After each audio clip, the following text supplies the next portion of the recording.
YouTube Bang.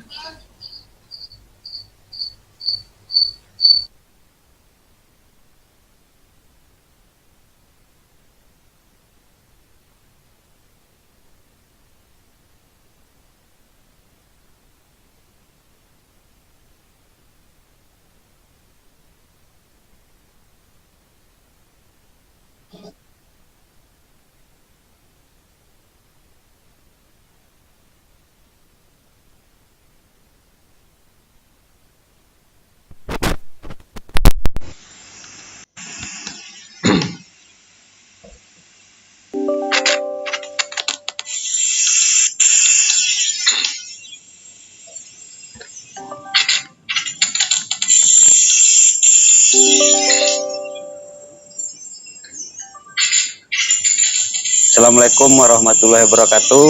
Selamat pagi menjelang siang buat Bapak Ibu sekalian. Terima kasih sudah meluangkan waktu untuk bergabung di diskusi ini dalam rangka Oborfest. Kali ini kita akan berbincang dengan Mas Ulil Absar Abdallah perihal buku yang sangat legendaris, saya kira Khazanah Intelektual Islam, yang diterjemahkan dan disusun oleh Profesor Nukolis Majid.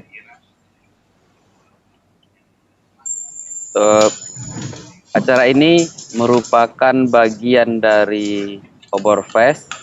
Sebelumnya sudah banyak sekali diskusi buku yang dilakukan.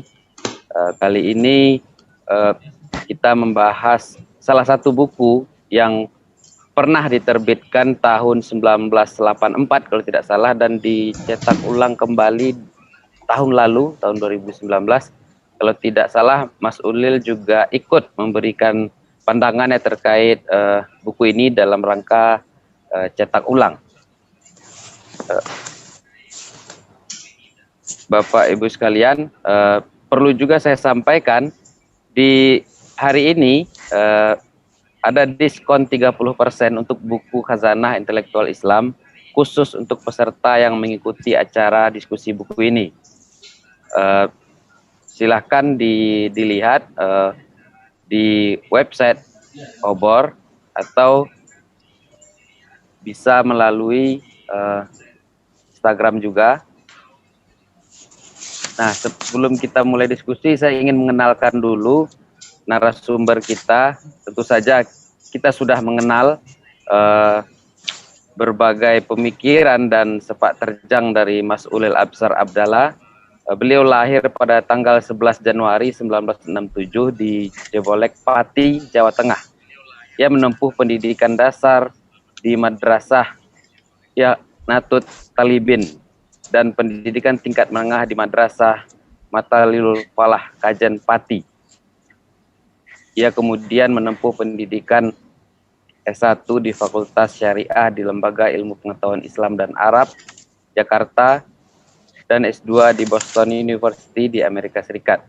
Minatnya mencakup hukum Islam, filsafat, teologi, tasawuf, sejarah Islam, Arabic grammar, sastra Arab, sastra Indonesia, dan sains. Dan juga kalau saya melihat, membaca tulisan Mas Ulil di berbagai media online, saya juga membaca bahwa beliau merupakan founder dari Ngaji Ihya Online. Ia aktif menulis dan ceramah tentang pemikiran keagamaan dan sekarang mengajar di Unusia, Jakarta.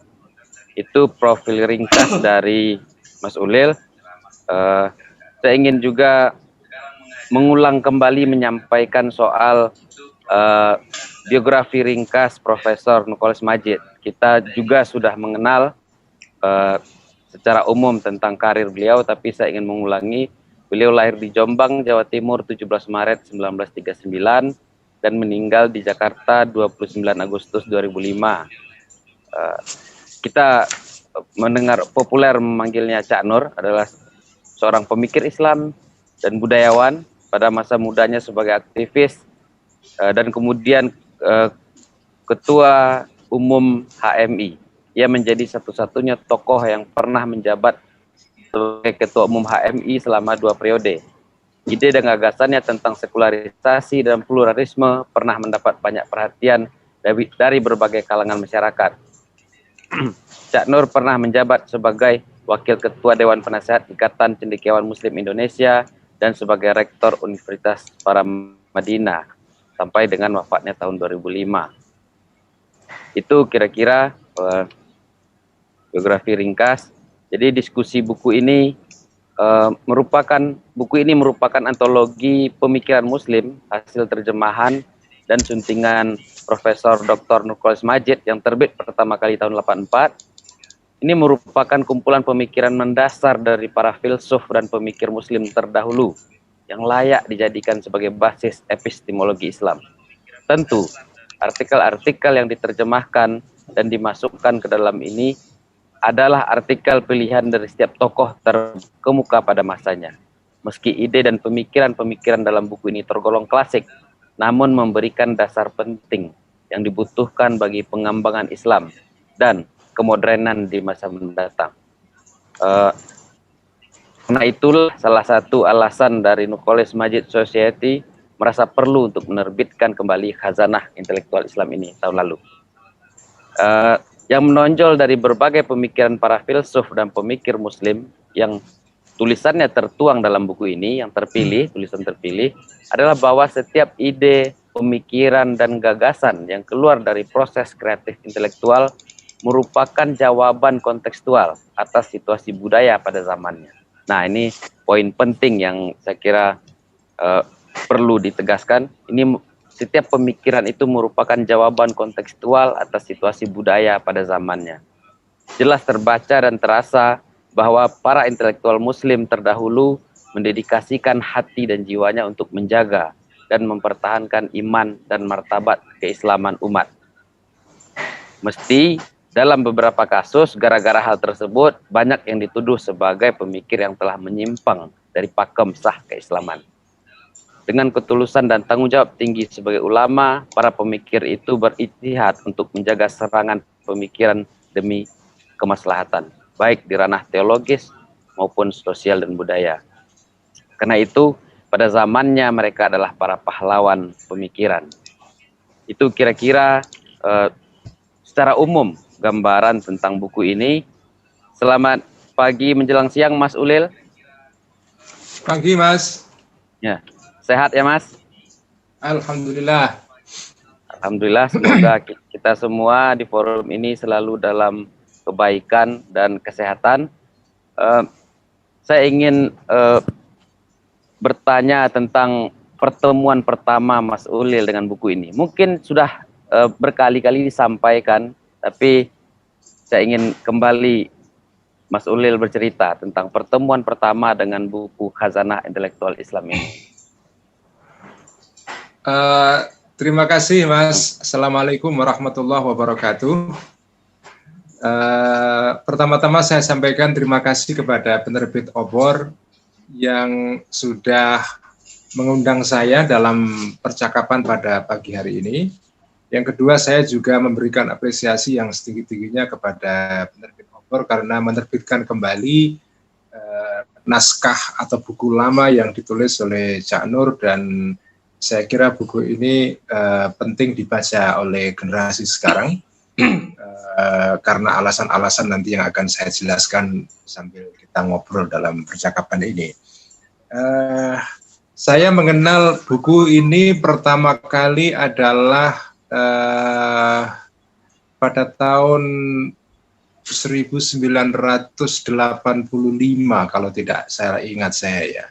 Ketika buku ini baru pertama kali diterbitkan oleh Obor, saya ketika membaca iklan buku ini melalui majalah Panji Masyarakat kalau tidak salah ketika itu ya, atau di majalah lain, saya langsung kepingin sekali memiliki buku ini karena ketika itu saya masih di pondok pesantren, di sebuah pesantren di daerah Padi, di desa saya sendiri di Jebolek ya. Saya ketika itu seorang santri yang masih menggebu-gebu ingin membaca segala hal yang ditulis oleh para cendekiawan Muslim yang tinggal di kota, karena saya ketika itu tinggal di desa dan saya merasa bahwa saya harus mengikuti perkembangan pemikiran Islam yang ditulis oleh para cendekiawan Muslim yang tinggal di kota-kota besar dan biasanya mereka mengajar di perguruan tinggi ya. Nah, ketika buku ini terbit, saya langsung ingin sekali memiliki buku ini dan kisahnya amat unik karena buku ini saya beli ketika itu kira-kira harganya sekitar 6.500-an ya pada tahun 85 itu. Itu uang saya peroleh dari gaji saya mengajar di sebuah madrasah di kampung ya. Gaji saya ngajar di madrasah aliyah kira-kira setingkat dengan SLTA atau SMA. Saya mengajar di sana dan mendapatkan honor per bulan itu 12.500 pada tahun 86 itu. Ya 86, sorry ya, 86 bukan 85, 86 atau 80, ya 86.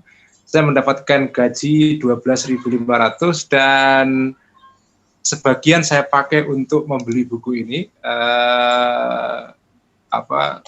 sekitar harganya 6.500 ya. Waktu saya pertama kali mendapatkan buku ini luar biasa sukacitanya saya, dan yang langsung menarik perhatian saya adalah pengantar panjang dalam buku ini. Jadi di dalam buku ini Cak Nur menulis pengantar yang panjang sekali, yang saya kira itu perlu dibaca. Jadi salah satu daya tarik buku ini menurut saya kata pengantarnya. Karena dalam kata pengantar ini Cak Nur, sebentar saya harus mencas handphone saya dulu ya. Di dalam kata pengantar buku ini Cak Nur menjelaskan satu sejarah panjang munculnya tradisi intelektual dalam Islam, kenapa muncul tradisi pemikiran yang begitu kaya, dan kenapa akhirnya Islam mundur. Itu menurut saya penjelasannya sangat menarik sekali. Saya nggak usah terangkan sekarang, nanti kalau dalam percakapan bisa dibicarakan, Mas. Jadi intinya itu, saya membaca buku ini kira-kira tahun 86 ketika saya masih di kampung, dan saya selesaikan buku ini. Itu pengantarnya itu kan panjang, sekitar 30 atau 40 halaman itu ya. Itu saya selesaikan dalam waktu 2 atau 3 hari. Dan ketika saya masih di pondok, tentu saja saya tidak memahami seluruh apa yang ditulis oleh Cak Nur karena pengetahuan saya masih terbatas. Tapi penjelasan dia, terutama ketika dia mengutip sumber-sumber dari barat ya, yang bagi saya ketika itu sebagai seorang santri di desa itu sangat menarik sekali, karena Cak Nur dalam buku ini di bagian akhir ketika menjelaskan kenapa Islam mundur, itu dia mengutip banyak pendapat dari Marshall Hodgson, seorang profesor pemikir sejarah Islam yang mengajar di University of Chicago di Amerika Serikat dan meninggal muda ya, dan meninggalkan karya yang sangat monumental dan sampai sekarang masih dibaca dan masih menjadi kajian banyak sarjana, yaitu The Venture of Islam ya, 3 jilid. Nah, bagian pertama dalam buku ini itu bagian yang dikutip oleh Cak Nur dalam buku ini. Kenapa umat Islam dan dunia Islam mundur? Itu kira-kira itu ya. Silakan, Mas.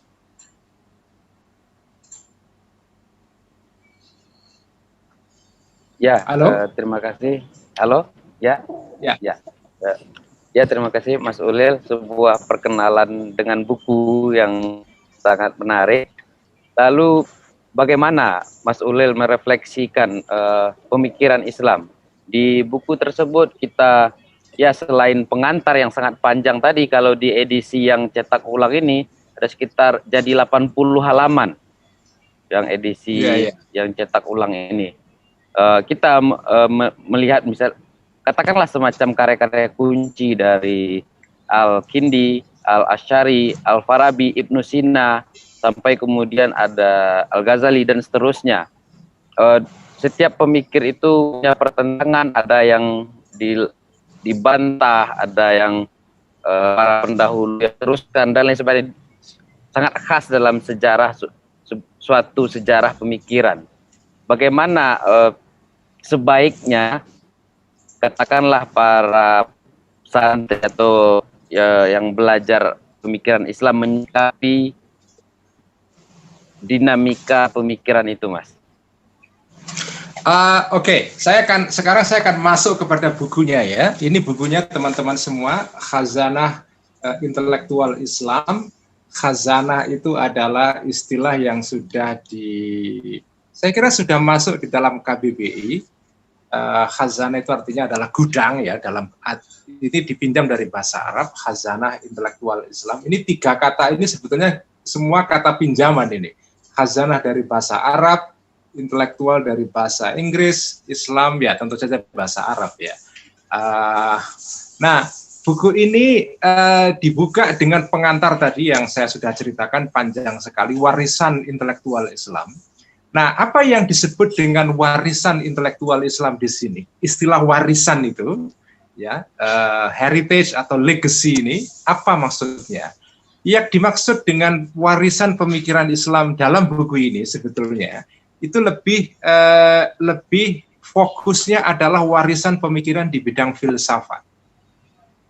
Jadi karena kan warisan pemikiran Islam itu banyak sekali jenis-jenisnya, ada ilmu-ilmu yang disebut dengan ilmu-ilmu rasional dan ada ilmu-ilmu yang sifatnya tradisional ya. Al-ulumun naqliyah, ilmu-ilmu tradisional itu ilmu-ilmu yang bersumber dari wahyu, studi-studi yang menyangkut Quran, hadis, tafsir, kemudian hukum Islam dan seterusnya, itu namanya adalah ilmu-ilmu tradisional. Nah, kemudian yang kedua adalah warisan yang berkaitan dengan ilmu-ilmu rasional. Nah, salah satu warisan penting dalam ilmu rasional ini adalah ada 2 jenis ilmu, ada 2 jenis disiplin pengetahuan. Pertama adalah filsafat dan kedua adalah teologi atau kalam ya.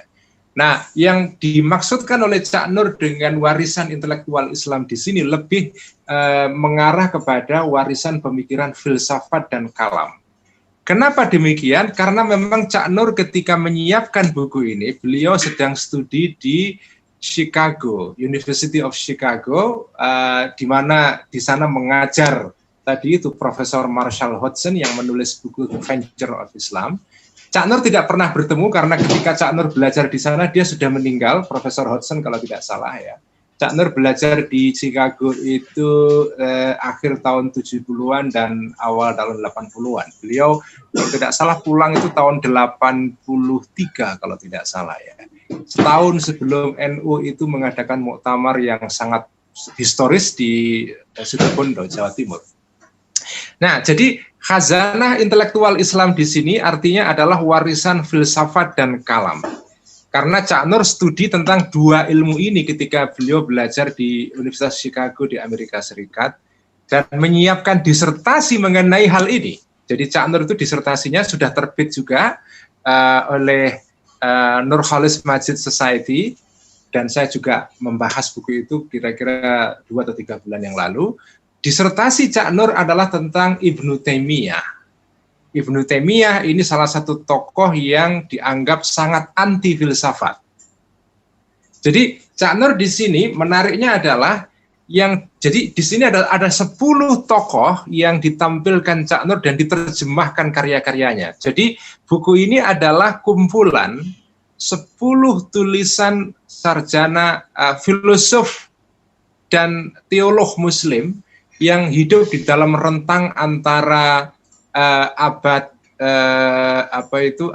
9 Masehi, yang paling awal di sini adalah Al-Kindi, kemudian ditutup dengan Muhammad Abduh pada abad 20. Jadi kira-kira ini ya sejarah warisan pemikiran Islam dari abad 9 sampai abad 20.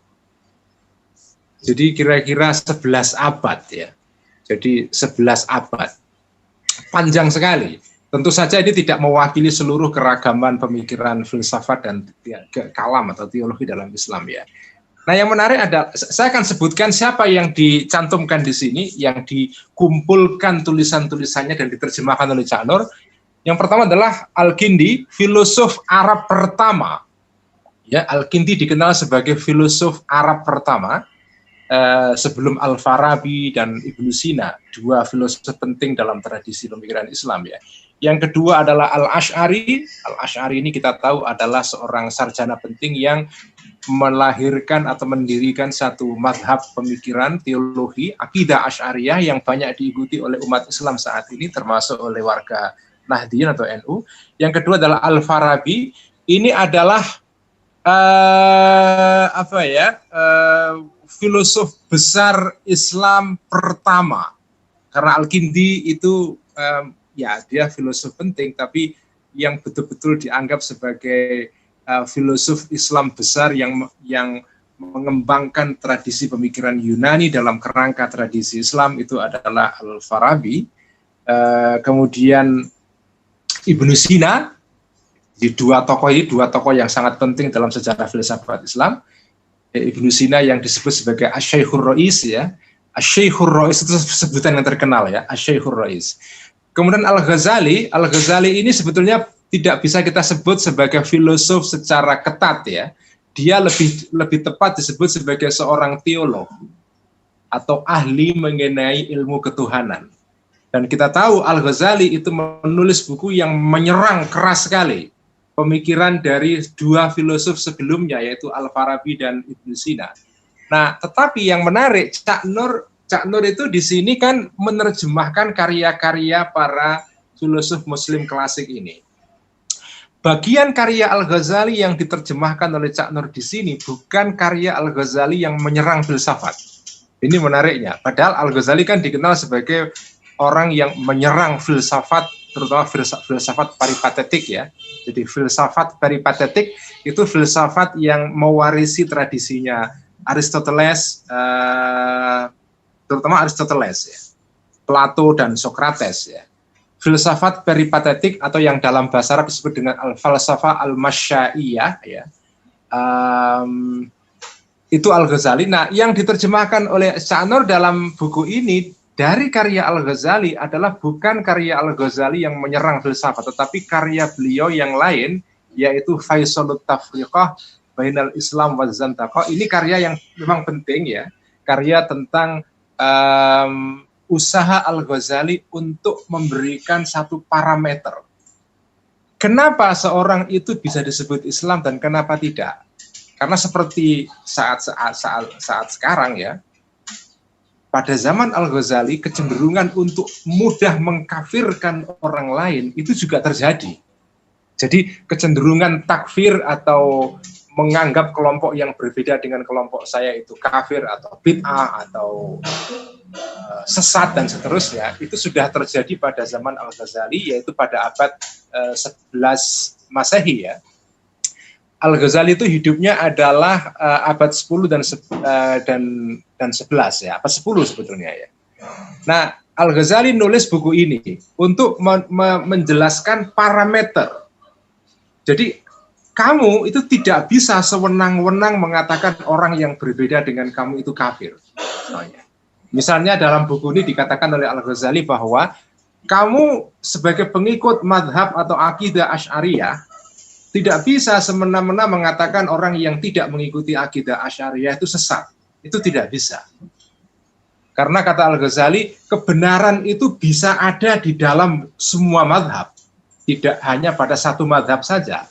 Jadi harus dibuat satu kriteria yang lebih ketat ya, sehingga orang tidak sembarangan melakukan pengkafiran. Saya tidak tahu kenapa Cak Nur memilih teks ini. Ini buku yang tidak tebal yang ditulis oleh Al-Ghazali.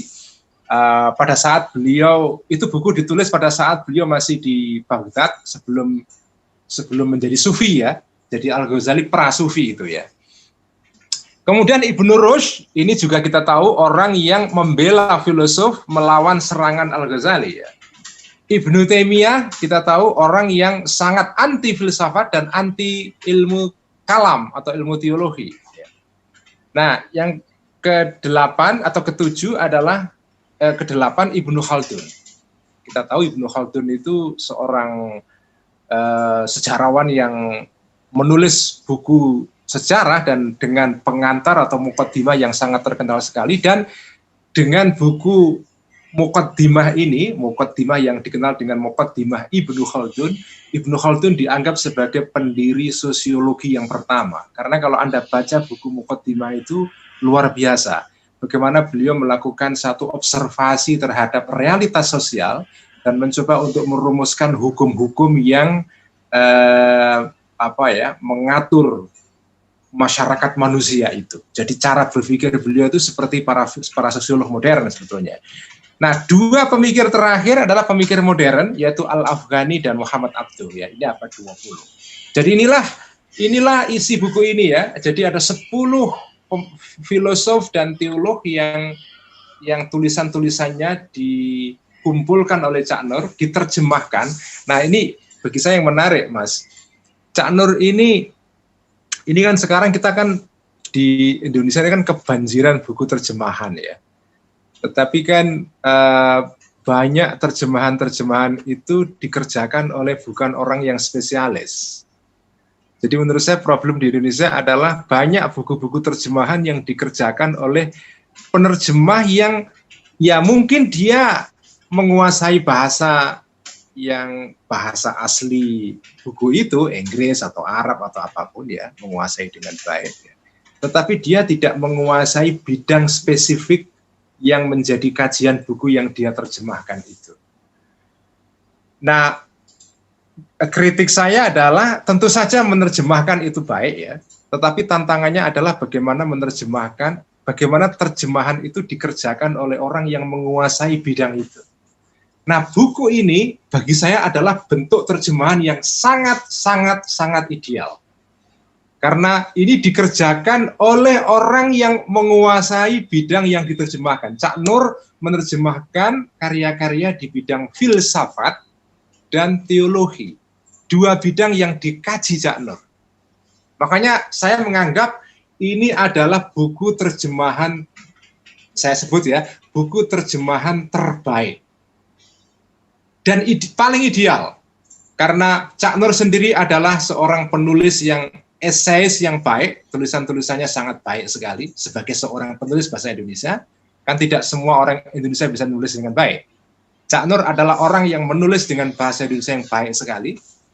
Juga seorang orator yang sangat bagus. Kalau Anda masih, teman-teman di sini yang masih pernah mendengarkan ceramah-ceramahnya Cak Nur adalah seorang orator yang baik karena dia pernah menjadi ketua HMI 2 periode, jadi aktivis. Orang yang terbiasa menghadapi publik dalam jumlah yang besar dan menyampaikan pidato. Karena itu dia punya kemampuan oratorial yang sangat baik sekali. Dan dia menguasai bidang yang diterjemahkan ini. Nah, sebetulnya kalau Anda mengikuti buku-buku terjemahan dalam tradisi Barat ya, itu biasa begitu itu. Orang yang menerjemahkan karya filsafatnya Immanuel Kant adalah ya orang yang memang menekuni filsafatnya Immanuel Kant. Dia profesor filsafat dalam bidang itu. Orang yang menerjemahkan buku filsafatnya Hegel, misalnya buku filsafat Hegel yang terkenal The Phenomenology of Spirit misalnya, ya dia memang profesor di situ. Nah di Indonesia tradisi penerjemahan seperti ini menurut saya belum terjadi, Mas. Banyak buku-buku di Indonesia itu diterjemahkan oleh penerjemah yang sifatnya itu, halo? Yep. Buku-buku di Indonesia umumnya diterjemahkan oleh orang yang tidak spesialis dalam bidang itu. Nah, buku ini contoh buku terjemahan yang paling ideal menurut saya. Silakan, Mas. Ya, terima kasih banyak, Mas Ulil. Kita mendapatkan paparan tentang kelebihan buku ini. Bagaimana pentingnya keberadaan buku ini setelah beberapa dekade untuk yang mempelajari pemikiran Islam.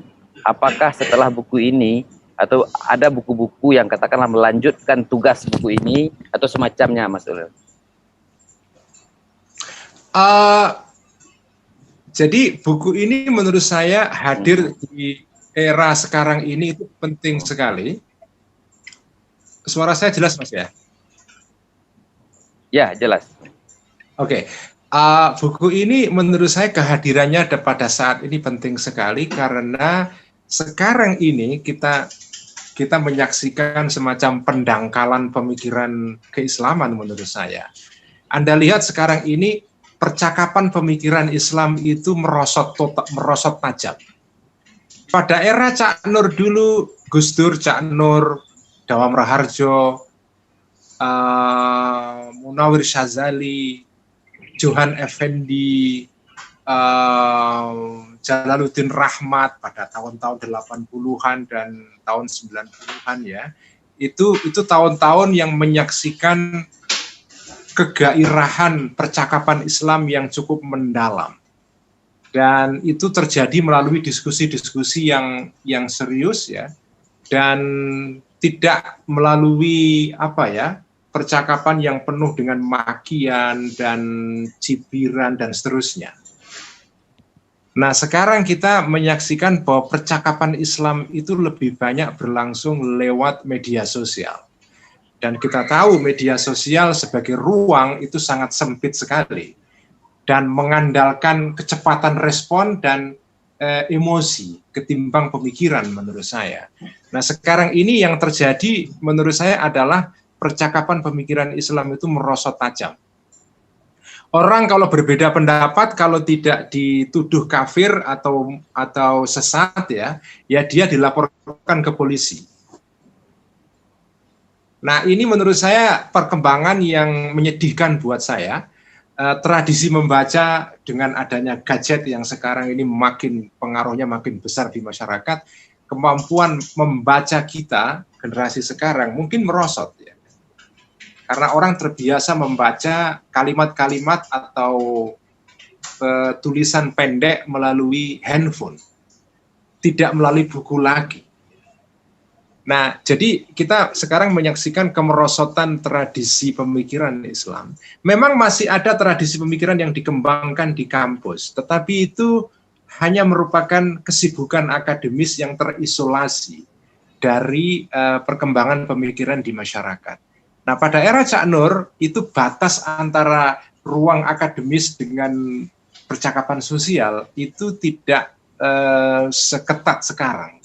Sehingga ketika itu orang seperti Profesor Harun Nasution misalnya, itu ya terlibat, dia kan profesor di IAIN Jakarta ketika itu, terlibat dalam percakapan yang sangat aktif di dalam perdebatan-perdebatan pemikiran di luar kampus. Nah, saat ini menurut saya yang terjadi tidak begitu. Makanya buku ini bagi saya penting. Yang kedua, arti pentingnya buku ini adalah karena Cak Nur itu mengenalkan warisan pemikiran Islam yang bukan warisan pemikiran yang selama ini kita pelajari di lembaga-lembaga pendidikan Islam, yaitu ilmu fikih, ilmu-ilmu yang bersifat ilmu tradisional, ilmu fikih, ilmu tafsir, hadis dan seterusnya. Cak Nur mengenalkan kepada publik bagian dari warisan Islam yang kurang banyak disentuh, yaitu filsafat dan teologi. Padahal warisan Islam dalam dua bidang ini itu sangat kaya sekali. Cak Nur hanya menampilkan 10 pemikir di sini, itu pun yang ditampilkan hanya teasernya saja. Ini sebetulnya kalau baca buku ini, padahal buku ini cukup tebal menurut saya ya. Lumayan tebal, sekitar hampir 400 halaman. Tapi ini ibarat film begitu, hanya teaser yang beberapa detik saja. Karena ini kan menggambarkan satu perkembangan pemikiran selama 11 abad, 1100 tahun, panjang sekali. Dan yang ditampilkan di sini hanya 10 pemikir, dan pemikir ini pun hanya ditampilkan petikan karyanya yang kecil sekali. Jadi memang tidak cukup untuk menyelami pemikiran khazanah, pemikiran filsafat dan teologi dalam Islam, tapi minimal membaca buku ini ya menonton teasernya film lah. Sudah lumayan menurut saya ya. Silakan Mas. Ya, terima kasih Mas Ulil. Di dalam buku itu kita banyak melihat bagaimana satu tokoh berusaha menegasi pandangan lain, ada yang menolak filsafat dengan argumen-argumen yang berbeda. Nah, bagaimana misalnya kita memposisikan dinamika itu ke hari ini di dalam pengertian Maksudnya misalnya seperti Al-Ghazali menolak filsafat, kemudian ada yang kemudian mencoba melakukan itu dalam konteks hari ini sebagai semacam penerus satu tokoh saja. Sedangkan kalau dari buku yang disusun oleh Cak Nur ini kita melihat kompleksitasnya. Gimana menjaga pemahaman terhadap kompleksitas pemikiran Islam itu? Tokoh yang sampai sekarang ini masih aktif untuk mengenalkan filsafat kepada publik ya, itu adalah Mas Haidar Bagir. Jadi Mas Haidar Bagir itu saya salut ya, saya apresiasi dia karena dia berusaha untuk mengintrodusir khazanah filsafat Islam dengan bahasa yang populer. Dia kalau tidak salah beberapa hari atau minggu yang lalu sudah merilis buku baru tentang mengenalkan filsafat Islam ya. Tidak tebal bukunya dan ditulis dengan bahasa yang cukup populer ya. Dan itu saya senang. Jadi ada orang yang meneruskan Cak Nur dengan mengenalkan tradisi atau kekayaan khazanah filsafat Islam ini. Nah, di luar Mas Haidar Bagir menurut saya memang masih jarang ya. Ada beberapa teman-teman muslim yang masih terus mengkaji dengan serius ya tradisi filsafat Islam ini, terutama teman-teman yang ada di sekolah tinggi filsafat Islam STFI Sadra ya, yang kampusnya ada di mana itu, di Fatmawati di Lebak Bulus ya. Itu teman-teman di sana banyak mengkaji filsafat Islam, terutama filsafat Islam dalam tradisi Iran ya. Nah, tapi di luar itu memang sekarang ini saya menyayangkan tidak banyak orang yang mengenalkan kekayaan filsafat Islam ini, apalagi teologi. Teologi ini nyaris nol, tidak ada sama sekali. Saya sedang berusaha mengarah ke sini. Saya sekitar 3 bulan yang lalu menerbitkan buku judulnya Jika Tuhan Maha Kuasa, Kenapa Manusia Menderita. Ini usaha saya untuk mengenalkan kembali pemikiran teologi ala Al-Ghazali kepada publik, meskipun itu masih sederhana sekali. Tapi saya sedang merencanakan untuk menulis buku mengenai sejarah pemikiran teologi Islam, karena kalau di IAIN itu setahu saya buku tentang teologi itu ya buku teks kuliah lama yang tulisan A. Hanafi MA itu, yang teologi Islam itu yang sudah ditulis tahun 60-an atau kapan ya. Sejak itu sudah nggak ada lagi. Nggak ada lagi. Ya, Cak Nur di sini mengenalkan pemikirannya Imam Asy'ari. Satu saja. Jadi untung di sini ada satu tokoh yang ditulis oleh Cak Nur dan diterjemahkan karyanya, yaitu Imam Abul Hasan Al-Asy'ari, pendiri madhab Asy'ariyah ya. Nah, menurut saya menarik karena Cak Nur menerjemahkan karya Imam Asy'ari yang relevan sekali.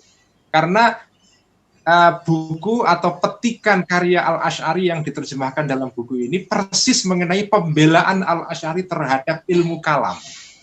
Karena kan ilmu kalam ini kan diserang oleh banyak ulama juga, termasuk Ibnu Taimiyah. Jadi menariknya buku ini adalah, di dalam buku ini Cak Nur itu menghadirkan tokoh-tokoh yang satu dengan yang lain itu tidak sepakat sebetulnya, bahkan saling menyerang. Jadi buku ini sebetulnya semacam buku yang memuat pertukaran pemikiran, bahkan kalau bisa tidak hanya pertukaran, tapi bahkan adu pemikiran atau perang pemikiran sebetulnya, karena Ibnu Taimiyah dengan Al-Ghazali itu sangat tidak cocok, Al-Ghazali dengan Ibnu Sina Al-Farabi juga tidak cocok. Nah, Ibnu Taimiyah itu banyak menyerang ilmu kalam yang dikembangkan oleh Al-Asy'ari. Nah, Al-Asy'ari nulis satu risalah pendek, judulnya adalah Risalah fi Istihsanil Khawdi fi Ilmil Kalam. Risalah tentang anjuran untuk mendalami atau mengkaji ilmu kalam atau ilmu teologi. Ilmu kalam itu istilah untuk teologi dalam Islam ya. Kalau dalam istilah Barat itu teologi, atau dalam istilah Kristen dan Katolik itu teologi. Dalam Islam kita punya bahasa sendiri, yaitu ilmu kalam. ilmu kalam. Nah, Al-Asy'ari dalam buku ini menulis buku pendek risalah pendek yang diterjemahkan oleh Cak Nur, judulnya adalah Pembelaan Terhadap Ilmu Kalam. Dari serangan-serangan orang-orang yang anti ilmu kalam. Biasanya orang yang anti ilmu kalam itu adalah orang-orang atau ulama hadis. Jadi ulama-ulama yang mendalami hadis itu biasanya memang tidak suka dengan ilmu kalam, karena ilmu kalam itu memang pendekatannya rasional. Dan bahkan meminjam beberapa metodologi dari filsafat Yunani juga. Tetapi yang dibela akidah Islam. Jadi ini menarik, ilmu kalam itu ilmu yang membela akidah Islam, senjatanya sebagian adalah filsafat. Jadi membela akidah Islam dengan metode rasional yang dipinjam dari tradisi Yunani, terutama tradisi filsafat peripatetik. Ya. Silakan, Mas. Ya, terima kasih Mas Ulil. Apa yang dinyatakan oleh Mas Ulil terakhir tadi berhubungan dengan apa yang ingin saya tanyakan sebelum kita masuk ke sesi tanya jawab dengan audiens. Bagaimana di dalam buku itu kita melihat dinamika juga antara hubungan pemikiran Islam dengan pemikiran Yunani di era itu. Ada yang menolak seperti kata Mas Ulil, ada yang memberikan konteksnya dalam kehidupan Islam. Bagaimana dalam pandangan Mas Ulil sebaiknya kita bersikap terhadap tradisi filsafat Barat misalnya sebagai salah satu contoh di dalam konteks pemikiran Islam hari ini? Oke, kalau kita baca buku ini ada kira-kira ada dua mazhab besar. Jadi kalau kita baca buku ini, di sini ada termuat 10 tokoh-tokoh pemikir Islam besar pada masa klasik dan modern ya. Nah, kalau kita baca buku ini di sini terbaca atau termuat dua pandangan yang saling berseberangan. Ada pandangan yang tidak setuju mengimpor atau mengambil tradisi-tradisi yang berasal dari luar Islam, terutama dalam hal ini filsafat yang datang dari tradisi Yunani. Ya, mereka menganggap bahwa ini seperti ditulis oleh Ibnu Taimiyah di dalam buku ini. Cak Nur menariknya, Cak Nur di sini menerjemahkan tidak dari sekian karya Ibnu Taimiyah, bukan bagian yang langsung menyerang filsafat dan ilmu logika atau mantik ya. Meskipun yang diterjemahkan di sini juga ada bagian-bagian yang menjelaskan pandangan Ibnu Taimiyah mengenai filsafat dan kalam ya, yang sangat antagonistik ya. Ibnu Taimiyah menulis satu risalah namanya Ma'arijul Wusul ya, itu diterjemahkan di sini. Nah, di dalam Ma'arijul Wusul itu Ibnu Taimiyah kira-kira sederhananya beliau mengatakan bahwa apa yang dibawa oleh Kanjeng Nabi Muhammad SAW, yaitu ajaran Islam yang berasal dari wahyu, itu sudah memuat segala hal. Kita tidak perlu kira-kira meminjam dari luar, karena seluruh kebenaran itu sudah termuat di dalam apa yang dikatakan oleh Kanjeng Nabi. Dan Ibnu Taimiyah dalam risalah juga menyerang para filosof karena dia menganggap bahwa begini, sebagian tuduhan Ibnu Taimiyah ini ada benarnya juga sebetulnya. Jadi Ibnu Taimiyah itu menuduh bahwa para filosof itu agak kurang respect, kurang menghormati para nabi-nabi. Karena para filosof itu dalam pandangan Ibnu Taimiyah menganggap bahwa agama itu adalah kebenaran yang hanya relevan untuk orang-orang awam yang tidak punya pikiran yang canggih. Orang yang pikirannya sederhana dan ingin mengetahui kebaikan dan kebenaran dan hidup dengan mengikuti aturan-aturan moral yang akan membawa kebaikan dalam hidupnya baik sekarang maupun nanti, ya ikutilah agama. Karena agama itu menggunakan bahasa orang awam yang pendekatannya adalah dalam istilah Ibnu Taimiyah itu menggunakan tahyil. Tahyil itu artinya adalah kebenaran yang rumit tapi disampaikan dengan contoh-contoh, dengan tamthil. Kan orang awam itu kan kadang-kadang susah menangkap kebenaran yang abstrak kalau tidak dibantu dengan contoh-contoh, dengan analogi-analogi, dengan tamsil-tamsil, dengan dengan perbandingan-perbandingan. Nah, itulah kebenaran orang awam. Itu yang dikatakan oleh para nabi-nabi. Jadi nabi-nabi itu membawa kebenaran yang hanya relevan untuk orang awam. Kalau para filosof, mereka karena kemampuan intelijensinya lebih tinggi, mereka membutuhkan pendekatan yang berbeda terhadap kebenaran ini. Pendekatan mereka adalah menggunakan apa yang disebut dengan metode burhan.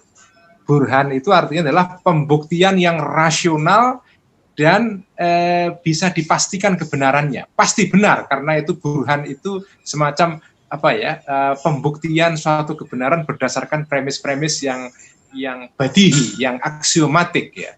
Misalnya aksiomatik itu kan ya kebenaran yang sudah diakui kebenarannya karena memang itu sesuai dengan dengan predisposisi atau kebenaran dasar yang sudah kita pahami dalam akal kita. Manusia itu kan punya dalam otaknya itu di Allah menaruh beberapa kebenaran-kebenaran aksiomatik. Apa yang disebut oleh Immanuel Kant sebagai misalnya kebenaran-kebenaran kategoris imperatif gitu ya. Jadi misalnya bahwa 2 itu lebih besar daripada 1 itu semua orang tahu. Bahwa 2 ditambah 2 sama dengan 4. Bahwa sesuatu itu tidak bisa berada di 2 tempat sekaligus. Kalau sesuatu itu ada di tempat A, maka otomatis dia tidak di tempat B. Itu kan kebenaran yang sudah aksiomatik. Nah, pendekatan para filosof di dalam memahami kebenaran itu menggunakan pendekatan burhan yang didasarkan kepada kebenaran aksiomatik semacam ini. Nah, bagi para filosof, kebenaran burhan ini kedudukannya di atas kebenaran takhyil yang disuguhkan kepada para orang awam itu. Nah, Ibnu Taimiyah itu keberatannya kepada para filosof. Mereka ini sombong.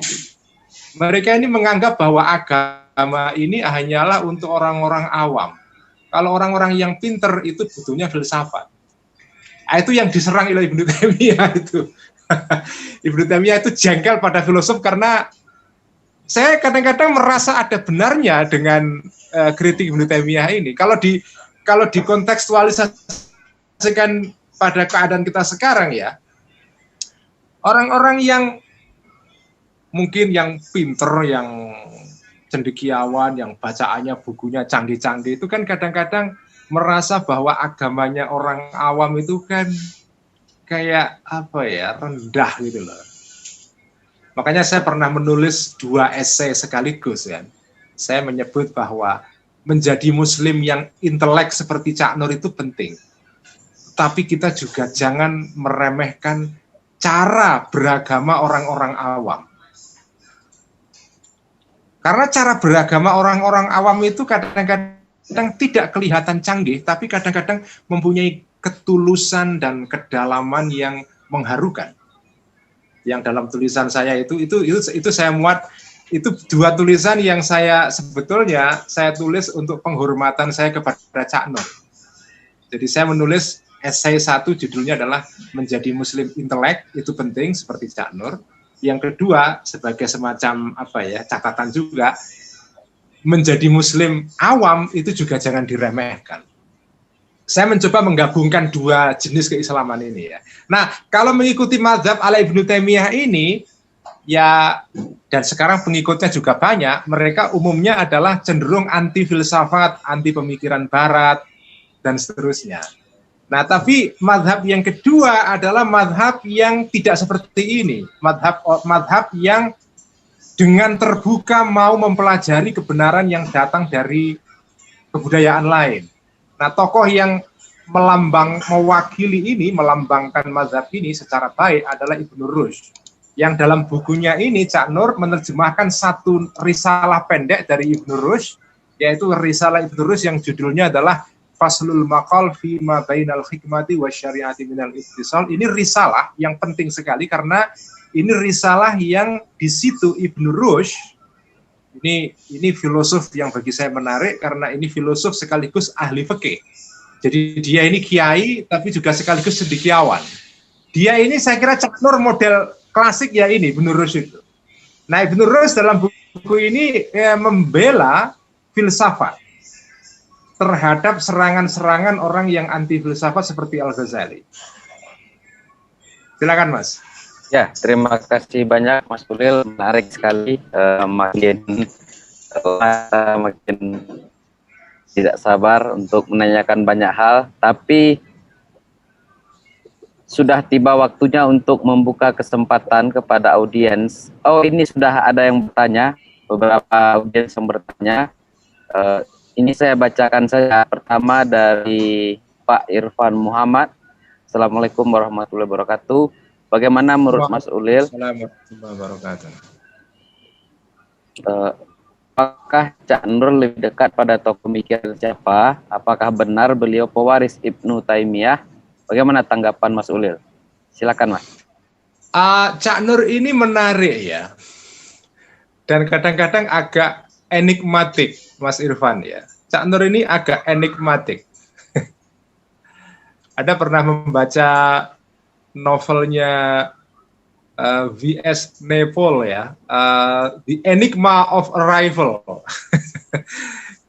V.S. Naipaul itu novelis dari Trinidad yang pernah memenangkan hadiah Nobel Sastra ya. Dia nulis novel judulnya The Enigma of Arrival. Enggak relevan saya menyebut itu, cuma saya menyebut Cak Nur ini The Enigma of Cak Nur. Misteri Cak Nur. Cak Nur ini mengagumi Ibnu Taimiyah, tetapi pemikirannya liberal. Ini agak unik memang. Jadi kita tahu Cak Nur itu kan menulis disertasi mengenai Ibnu Taimiyah. Dan saya kira Cak Nur itu jatuh cinta pada Ibnu Taimiyah. Jatuh cinta banget. Cak Nur itu jatuh cinta pada Ibnu Taimiyah karena memang tendensi Cak Nur adalah bahwa beliau ini itu dia itu kan muridnya Fazlur Rahman ya. Kita tahu Fazlur Rahman ini gurunya Cak Nur waktu belajar di Chicago, di University of Chicago di Amerika. Dia tidak saja muridnya Fazlur Rahman di kelas kampus, tapi juga muridnya Fazlur Rahman ketika ngaji di rumah. Karena Rahman itu setiap hari Selasa itu punya pengajian tentang Quran di rumahnya. Dan disitulah Cak Nur bersama Buya Syafi'i Ma'arif datang. Setiap hari Selasa, seminggu sekali. Jadi Cak Nur itu mahasiswanya Rahman dan santrinya Rahman. Nah, kita tahu Rahman itu juga mengagumi Ibnu Taimiyah. Jadi bisa dimaklumi kalau Cak Nur itu mengagumi Ibnu Taimiyah. Tetapi pada saat yang sama Cak Nur itu juga mengagumi orang-orang yang anti Ibnu Taimiyah, misalnya Ibnu Rushd atau Ibnu Sina kurang banyak mempengaruhi Cak Nur, apalagi Al-Farabi, tetapi Ibnu Rushd itu sangat mempengaruhi Cak Nur. Cak Nur dalam beberapa ceramah-ceramahnya waktu masih hidup itu banyak mengutip Ibnu Rushd ya, ketika Ibnu Rushd membela filsafat. Dan Cak Nur itu membaca Ibnu Taimiyah itu agak beda dengan orang-orang yang mewarisi pemikiran Ibnu Taimiyah sekarang ini yang disebut dengan kaum Salafi atau kaum Wahabi ya. Jadi Cak Nur itu twisting, melakukan apa ya, bukan memelintir tapi menafsirkan Ibnu Taimiyah secara tanda kutip liberal.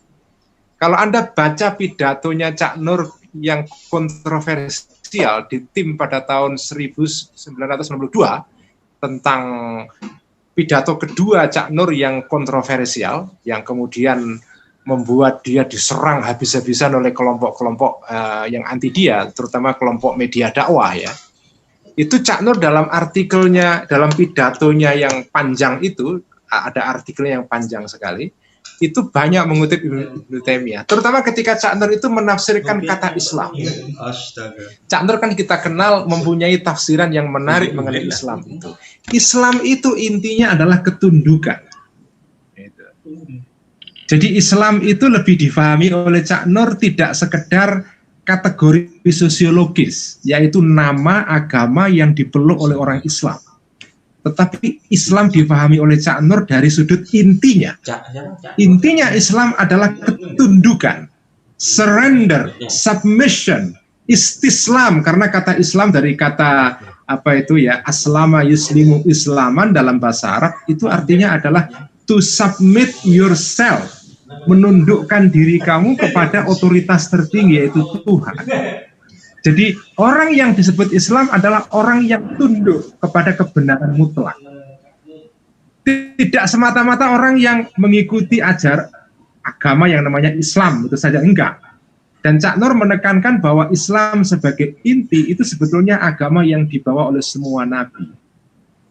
Nah, sebetulnya tujuan pokok dari pemikiran Cak Nur ini kan, Cak Nur ingin mengatakan bahwa Islam itu sebagai nama sebuah agama, memang ya agama Islam yang dipeluk oleh orang Islam ini. Tetapi sebagai spirit, dia itu bisa ada di mana-mana.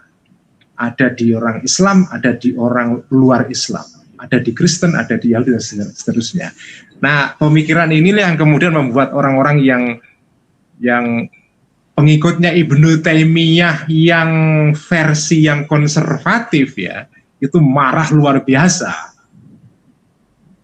Jadi Ibnu Taimiyah itu apakah Cak Nur apakah pengikut Ibnu Taimiyah atau tidak? Iya. Cuma Cak Nur menafsiri Ibnu Taimiyah dengan cara yang berbeda. Cak Nur itu pengagum berat Ibnu Taimiyah. Saya tahu betul itu. Kalau Anda baca karya-karya dia, itu menunjukkan bahwa Cak Nur punya respect yang mendalam terhadap Ibnu Taimiyah.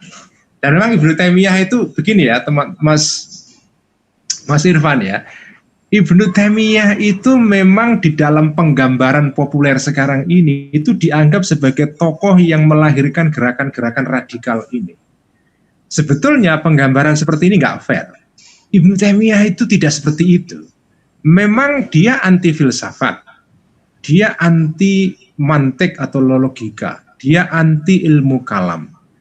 Tetapi kritik dia terhadap ilmu-ilmu ini itu luar biasa solid dan canggih. Meskipun saya nggak setuju, tapi kalau kita baca kritiknya itu ada benarnya.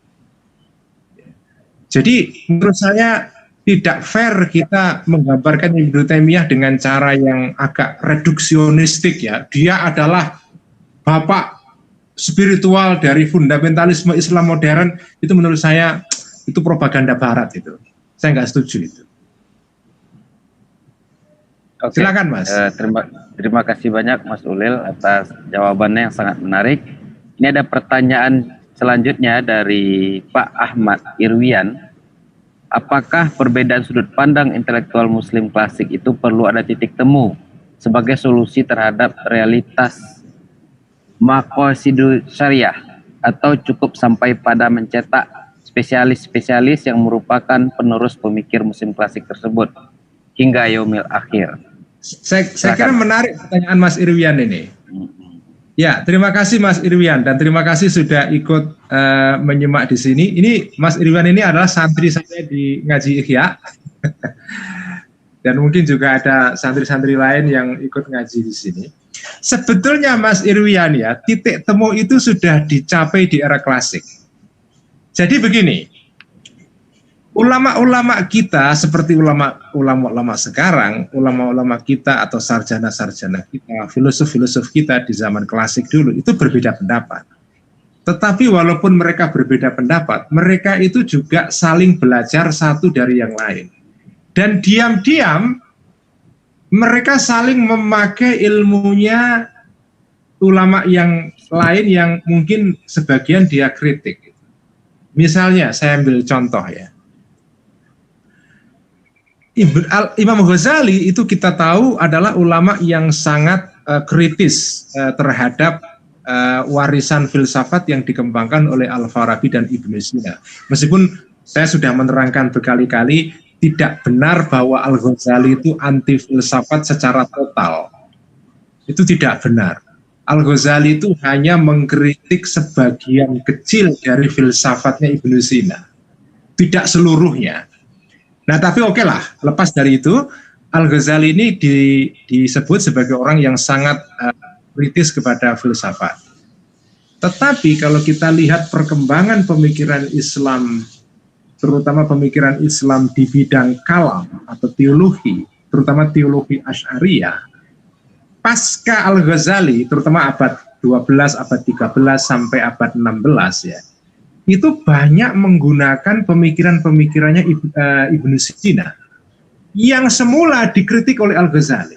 Jadi misalnya pada tokoh seperti Fakhruddin Ar-Razi, ini adalah pemikir besar kalam dalam tradisi Asy'ariyah yang paling keren menurut saya, yang hidup pada abad 12, abad 13 ya, 1200-an. Ar-Razi, Fakhruddin Ar-Razi yang warisannya sampai sekarang masih kita baca, yaitu tafsirnya dia yang sangat besar sekali, Tafsirul Kabir atau tafsir besar ya, Mafatihul Ghaib, itu mengembangkan satu pemikiran kalam atau teologi yang sebagian itu mengadopsi pemikiran-pemikirannya Ibnu Sina. Bahkan Ar-Razi sendiri itu meskipun sangat kritis terhadap Ibnu Sina, dia juga banyak dipengaruhi oleh Ibnu Sina juga. Dia bahkan menulis syarah atau komentar terhadap salah satu karya penting Ibnu Sina, yaitu Al-Isyarat wa Tanbihat. Dia menulis komentar atas kitab Al-Isyarat wa Tanbihat. Dan dia mengembangkan satu pemikiran teologi yang mengadopsi sebagian dari pemikiran Ibnu Sina ini. Artinya apa? Titik temu itu yang Anda sebut titik temu itu pelan-pelan itu sudah dicapai oleh ulama dulu. Mereka saling mengkritik tapi juga meminjam. Jadi jangan membayangkan ulama dulu itu kalau mereka berdebat ya, itu langsung anti semua. Enggak, mereka juga belajar dari pemikiran orang-orang yang dia kritik itu. Bahkan mengadopsi sebagian dari pemikiran pemikir yang dia kritik untuk memperkaya pemikiran dia. Jadi terjadi proses proses pengayaan secara silang. Silakan Mas. Ya, terima kasih banyak Mas Ulil. Ini pertanyaan selanjutnya dari audiens semakin menarik. Ini dari Pak Darul Siswanto. Beliau bertanya, Dr. Muhammad Imarah pernah mengatakan bahwa pemikiran Ibnu Taimiyah dizolimi oleh pengikutnya. Bagaimana pandangan Mas Ulil? Dan mungkin ini bisa dilanjutkan juga dengan pertanyaan dari Pak Jasminto dari Tebu Ireng. Konsepsi apa yang bisa diambil dari paparan Cak Nur untuk mengenalkan filsafat pada pemikir tradisionalis atau pesantren di sini? Silakan Mas Ulil. Nah, saya mulai dari yang kedua dulu ya, karena yang pertama tadi agak susah itu, tidak mudah itu menjawab pertanyaan tadi itu tentang pendapatnya Profesor Dr. Imarah, Muhammad Imarah. Ya. Oke, saya akan jawab yang kedua dulu dari Tebu Ireng. Terima kasih dari Tebu Ireng sudah ikut menyimak ini. Saya pengen sekali ziarah ke makam Gus Dur, tapi ada pandemi itu nggak bisa. Yang bisa kita pelajari dari buku Khazanah Intelektual Islam ini saya menganjurkan ya teman-teman, saya betul-betul menganjurkan beli buku ini. Ini bukan saya ingin membantu obor supaya bukunya laku, tapi memang buku ini penting dibaca. Terutama pengantarnya Cak Nur. Teman-teman di sini yang kebetulan adalah teman-teman NU ya, Nahdliyin. Cak Nur dalam pembukaan buku ini, yang judulnya adalah Warisan Pemikiran Islam itu menerangkan sejarah lahirnya kelompok Ahlus Sunnah wal Jamaah dengan keren sekali. Keren sekali. Kalau Anda ingin belajar tentang akidah Ahlus Sunnah wal Jamaah, sejarahnya, bagaimana munculnya, baca buku ini di bagian pembukaan. Jadi bagian pembukaan buku ini itu menurut saya adalah adaptasi dari bab pertama disertasinya Cak Nur. Cak Nur itu dalam disertasinya Ibnu Taimiyah on Kalam and Philosophy nulis chapter pertama mengenai sejarah munculnya akidah Ahlussunnah wal Jamaah. Panjang sekali. Itu yang sebagian diadaptasi untuk menjadi pengantar buku ini, ditambah dengan keterangan-keterangan yang lain, terutama mengenai kemunduran Islam sekarang yang dia banyak mengambil analisisnya Profesor Marshall Hodgson ya. Nah, jadi Mas Jasminto tadi ya, silakan baca buku ini karena teman-teman NU akan banyak belajar dari buku ini, terutama bagaimana Cak Nur menerangkan sejarah kelahiran akidah Ahlussunnah wal Jamaah dengan keren sekali. Keren sekali. Saya tidak pernah membaca keterangan seperti itu dalam buku-buku yang ditulis oleh teman-teman NU sendiri. Jadi menurut saya keterangannya bagus banget. Bagaimana nggak usah saya terangkan sekarang, nanti nggak beli nanti. Supaya Anda beli, silakan baca nanti setelah Anda beli ya. Yang sudah pernah beli buku ini, tapi belum pernah dibaca, karena kan banyak orang-orang beli buku tapi nggak dibaca, hanya dipajang saja. Silakan segera dibaca. Itulah bagian pengantarnya ya. Nah, pelajaran kedua dari buku ini adalah Cak Nur ini bagi saya menarik. Cak Nur ini kan mengawinkan dua tradisi. Dia itu kan bapaknya dulu kan mondok di Tebuireng. Kiai Abdul Majid, bapaknya Cak Nur ya, itu kan dulu mondoknya di Tebuireng, santri langsung dari Hadratus Syekh Hasyim Asy'ari, bapaknya kakaknya Gus Dur. Makanya Cak Nur itu hormat sekali dengan Gus Dur karena bapaknya itu nyantri dengan kakaknya Gus Dur. Jadi Cak Nur itu sebetulnya hatinya itu sangat lekat dengan tradisi pesantren. Dan dia sendiri kan pernah mondok di pondok tradisional di Peterongan, Jombang. Di Peterongan. Di Kiai Musta'in Romli ya. Dan setelah itu baru ke Gontor di pondok modern. Tapi sebelum di Gontor di pondok modern, dia di pondok tradisional, di pondok Peterongan. Sebelum kemudian dia ke Jakarta kuliah di IAIN Jakarta di Fakultas Adab, dan setelah itu kemudian sekolah di Amerika. Jadi Cak Nur ini mengawinkan dua tradisi. Makanya Cak Nur itu bagi saya menarik, bagi saya waktu dulu di pondok itu merasa bahwa Cak Nur ini model saya. Karena dia itu pinter kitab tapi juga pinter tradisi di luar kitab. Dan Cak Nur itu keunikannya adalah dia punya dada yang lebar. Dalam pengertian Cak Nur itu bisa menerima perbedaan apapun. Kemampuan Cak Nur untuk mengakomodasi perbedaan itu luar biasa. Makanya orang-orang yang mengkritik Cak Nur dengan kata-kata yang kasar dan menuduh dia itu begini begitu, itu menurut saya tidak mengenal pribadi Cak Nur. Kalau Anda mengenal pribadi Cak Nur secara personal, Cak Nur itu orang yang tolerannya luar biasa kepada semua orang dan sangat apresiatif ya kepada. Jadi Cak Nur itu orang yang kalau bahasa kasarnya itu orang yang tidak pernah iri kepada orang lain yang, kan ada orang itu yang pinter, tapi kalau ada orang lain yang pinter itu merasa tersaingi, merasa nggak suka kalau ada orang lain pinter itu. Cak Nur nggak begitu. Cak Nur itu kalau ada orang lain pinter itu senang dia dan memberikan apresiasi gitu, menghormati dan mendengarkan. Walaupun itu berbeda, memang Cak Nur mengkritik kadang-kadang polemik juga ya, tapi beliau menghormati orang yang berbeda pendapat itu. Jadi Cak Nur itu punya as-sadrul rahab, ya, sadrun rahbun, punya dada yang lebar, punya a spacious mind, pikiran yang terbuka dan lebar sekali, sehingga dia bisa. Makanya Cak Nur itu selain mengagumi Ibnu Rus, tapi juga mengagumi Ibnu Taimiyah. Dua tokoh yang di mata banyak orang itu kan saling bertabrakan. Nah, soal Ibnu Taimiyah sekarang, apakah Ibnu Taimiyah itu dizalimi oleh pengikut-pengikutnya seperti dikatakan oleh Muhammad Imarah ya? Saya kira ada benarnya itu. Karena Ibnu Taimiyah itu di tangan orang-orang Salafi dan orang-orang Wahabi itu menurut saya direduksi itu.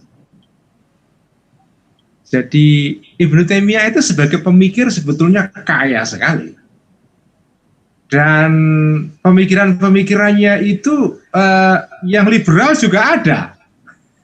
Misalnya ketika beliau mengatakan, ini yang sering dikutip oleh Cak Nur, Ibnu Taimiyah itu kan sering dikutip pendapatnya bahwa pemerintahan yang kafir tetapi adil itu kan lebih baik daripada pemerintahan yang muslim tapi zalim. Ya kan? Itu kutipan yang sering kali dikutip oleh Cak Nur dari Ibnu Taimiyah ya.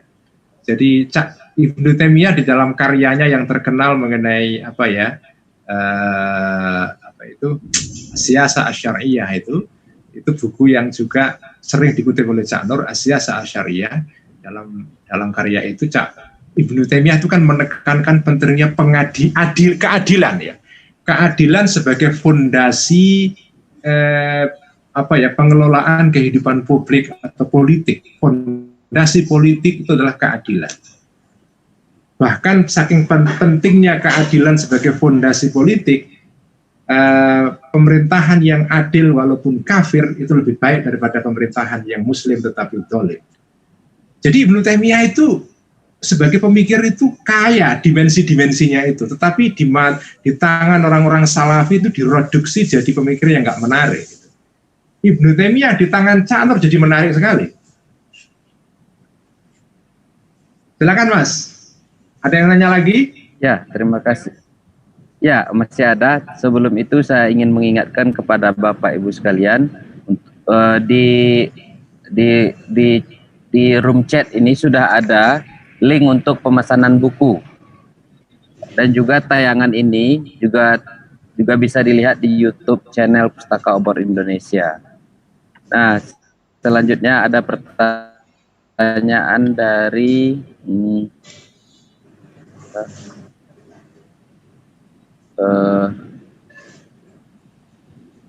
kalau bisa jangan pertanyaan yang susah Mas ya. Ya. Mas, ini dari Pak Fahmi Nurul. Mas Uli, saya ingin bertanya mengenai perbedaan antara filsafat dan tasawuf. Mohon penjelasannya. Oh, silakan, ini pertanyaan yang susah ini ya. Oke, saya akan coba pelan-pelan ya. Apa perbedaan falsafah dengan tasawuf? Saya akan mulai dengan perbedaan dari sudut metodenya atau manhajnya, atau cara berpikirnya. Falsafah atau filsafat, atau dalam bahasa yang lain juga hikmah, dalam bahasa Arab falsafah itu diterjemahkan sebagai falsafah atau hikmah. Itu metodenya atau jalan untuk mencari kebenaran itu menempuh metode rasional. Karena itu akal itu menjadi fondasi utama di dalam mencari kebenaran di dalam filsafat ya. Akal adalah jalan utama. Dan yang disebut dengan akal di sini artinya adalah tidak sekedar akal begitu saja, tapi akal di dalam pengertian para filosof Muslim tradisional dulu, akal itu artinya adalah akal sebagaimana diterjemahkan di dalam tradisi filsafat peripatetik ala Aristoteles. Jadi yang disebut dengan akal itu adalah akal sebagaimana akal itu tercermin melalui tradisi filsafat Aristoteles, dan terutama melalui metode yang disebut dengan metode burhan atau qiyas ya, al-qiyasul burhani. Qiyas burhani itu artinya adalah metode berpikir yang disebut dengan logika formal. Logika formal itu. Jika A adalah B, B adalah C, maka A adalah C. Itulah yang disebut dengan logika formal dengan aturan-aturannya yang sangat rumit sekali dan menarik, dan itu dikaji di dalam ilmu namanya ilmu mantik ya. Nah, itulah namanya akal. Itulah jalan kebenaran yang dikembangkan oleh para filosof. Jadi filsafat itu adalah jalannya akal itu. Nah, apa sebetulnya yang dicari filsafat itu? Nah, ini penting juga dijelaskan sedikit ya. Apa yang dicari oleh filsafat itu? Tujuan akhir filsafat, terutama filsafat peripatetik ala Aristoteles, adalah mencari hakikat wujud. Jadi mencari wujud yang hakiki. Karena itu definisi filsafat, terutama filsafat yang disebut dengan filsafat pertama ya, itu adalah kajian mengenai wujud, mengenai yang ada ini sebagai yang ada. Kalau pakai bahasa Arab itu adalah kajian mengenai al-maujud bima huwa maujud. Being qua being kalau dalam bahasa Inggrisnya itu. Jadi mempelajari seluruh yang ada ini, kemudian mencari yang ada atau yang wujud atau yang maujud yang hakiki, yaitu yang disebut dalam bahasa agama ya Tuhan. Jadi sebetulnya tujuan akhir filsafat itu sama dengan agama, yaitu mengenali Tuhan. Cuma dalam filsafat mengenali Tuhan lewat akal. Nah, kalau tasawuf itu beda. Tasawuf artinya adalah jalan untuk menuju kepada Tuhan, jalannya adalah melalui hati, melalui intuisi, bukan akal ya, melalui intuisi, melalui kemampuan manusia yang disebut dengan jiwa, an-nafas itu. Karena itu jalan para sufi-sufi untuk mengenali Tuhan biasanya adalah bukan dengan belajar mantik atau logika, tetapi dengan membersihkan hatinya dari akhlak-akhlak yang jahat, yang kotor, yang disebut dengan proses tahdzibul akhlak, yaitu membersihkan akhlak kita dari akhlak yang buruk, kemudian diganti dengan akhlak yang baik. Karena itu jalan menuju kepada Tuhan ala tasawuf itu melalui ibadah dan menanamkan akhlak yang baik. Kalau jalan mengenai Tuhan ala filosof adalah dengan belajar mantik, belajar tentang ilmu al-qiyasul burhan. Tetapi tujuannya sama. Jadi baik tasawuf maupun falsafah itu adalah sama. Tapi di sini tidak setiap filsafat loh ya. Karena yang disebut dengan filsafat itu madhabnya banyak. Yang disebut dengan filsafat di sini adalah filsafat yang spesifik, yaitu filsafat masyaiyah atau filsafat peripatetik yang diajarkan oleh Aristoteles. Karena itu kalau jenengan belajar filsafat ini, filsafat Aristoteles yang itu diwarisi oleh Al-Farabi, Ibnu Sina yang dua-duanya dimuat petikan karyanya dalam bukunya Cak Nur tadi itu, Khazanatul Islam. Itu kalau jenengan pelajari filsafat jenis ini, itu salah satu unsurnya adalah ada yang disebut dengan ilahiyah, yaitu filsafat, bagian filsafat dalam tradisi filsafat Aristoteles yang berkenaan dengan ketuhanan. Karena tujuan akhir filsafat adalah kebahagiaan yang hakiki, dan kebahagiaan yang hakiki adalah terjadi kalau manusia mengenali wujud yang hakiki, yaitu Tuhan itu. Cuma jalannya adalah jalan yang rasional. Makanya Ibnu Rus itu mengatakan bahwa filsafat yang seperti ini dengan agama itu sebetulnya bertemu. Bahkan dalam bahasa Ibnu Rushd, filsafat dan agama itu adalah saudara sepersusuan. Saudara yang beda ayah, beda ibu, cuma nyusu kepada ibu yang sama. Saudara sepersusuan. Jadi akhur rodok, ya, akhur rodok. Makanya tidak bertentangan itu. Cuma tidak setiap filsafat ya. Kalau filsafat yang kan filsafat Yunani itu kan macam-macam. Ada filsafat Yunani itu yang teistik, yang percaya Tuhan seperti filsafatnya Aristoteles ini. Ada filsafat Yunani yang ateistik kan, yang tidak percaya Tuhan. Misalnya filsafat Yunani yang dikembangkan oleh orang-orang seperti Demokritos misalnya, ya. Demokritos yang menemukan teori mengenai atom ya, yang disebut dengan at-tabi'iyun, yaitu filosof-filosof Yunani yang disebut dengan filosof naturalis, yaitu yang percaya bahwa dunia ini ya ada dengan dirinya sendiri, tidak butuh Tuhan. Ya dunia itu ada, dari dulu ya ada, dan akan selalu ada. Itu yang disebut dengan at-tabi'iyun. Tentu saja mereka bukanlah jenis filosof yang dimaksudkan oleh Ibnu Rushd yang mengatakan bahwa filsafat dan agama itu sesuatu. Bukan itu. Jadi yang dimaksud di sini filsafat Aristoteles atau yang disebut dengan filsafat masyaiyah atau filsafat peripatetik. Silakan Mas. Oke, terima kasih banyak Mas Ulil, paparan yang sangat sederhana dan menambahkan pemahaman kepada kita semua. karena waktu kita tinggal sedikit lagi, saya membuka kesempatan satu untuk penanya yang ingin langsung bertanya.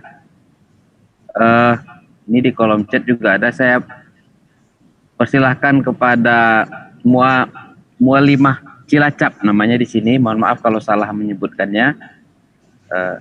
Silahkan. Saya mohon maaf kepada Bapak Ibu sekalian yang tidak saya bacakan pertanyaannya karena saya harus memilih di tengah waktu kita yang sempit. Silahkan. Mualimah Cilacap. Oh, tidak ada. Kalau gitu saya Oh, ada. Oke, silakan. Ya.